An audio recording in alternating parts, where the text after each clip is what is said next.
Баршаңызға қайырлы кеш достар. Менің каналыма хош келдіңіздер. Бүгін мен сіздерге жасалуы оңай тұздалған салатты жасап көрсететін боламын. Бұл салаттың аты алатау. Маған керекті заттар мына жерде: тұздалған қияр. Осыны үшбұрышты тәрізді етіп, осылайша етіп турап аламыз. Міндетті түрде жасап көріңіздер, өте дәмді болып шығады. Келген қонақтарыңызға ұялмай қойсаңыздар да болады. Турап алған қиярымызды осылайша ыдысымызға саламыз да, менде мына жерде эмирдің сыры, осылайша етіп турап аламыз. Барлығын грамын описанияға қалдырып кететін боламын, сол жерден көрсеңіздер болады. Осыны да үшбұрышты тәрізді етіп турап аламыз. Міне осылайша етіп барлығын үшбұрышты етіп турап аламыз. Егерде қалың болса, жіңішкелеу қылып турасаңыздар болады. Менде бір-екеуі қалыңдау болып кетіпті, соны жұқартып кестім.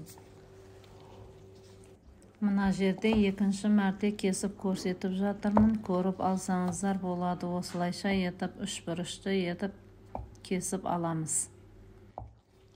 Турап алған сырымызды да барлығын ыдысымызға саламыз. Менде мына жерде сиырдың шұжығы. Бұны да осылайша үшбұрышты тәрізді етіп турап аламыз барлығын. Турап алған шұжықтарымызды ыдысымызға саламыз да, менде 3-4 салат жапырағы. Осылайша бұны да турап аламыз. Үлкен-үлкен төртбұрышты тәрізді етіп турап аламыз. Бұны да ыдысымызға салып, енді кезекте менде 5 дана бөдененің жұмыртқасы, осылайша ортасынан бөліп аламыз.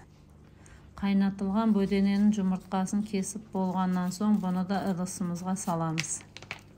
Үстіне дәмдеуіштер, менде тұз бен қарабұрыш, дәміне қарай саласыздар. Осылайша үстіне майонезді құйып, жақсылап араластырып аламыз.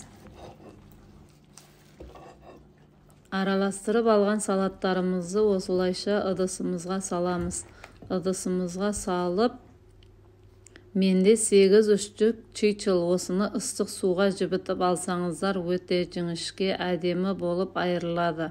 Ал мен олай еткен жоқпын. Осылайша үзіп арасын пышақпенен кесіп, төртбұрышты тәрізді етіп, осылайша бетіне қоюды жөн көрдім. Сіздер жаңағыдай ыстық суға қойып 5 минутқа, одан кейін ажыратсаңыздар, жіңішке болып ажырайды. Маған осындай ұнағандықтан осылай жасадым. Міне менің салатым осылай болып шықты. Міндетті түрде жасап көріңіздер, сіздерге де ұнайды деген ойдамын. Келесі кездескенше сау саламат болыңыздар, менің сүйікті көрермендерім. Астарыңыз дәмді болсын.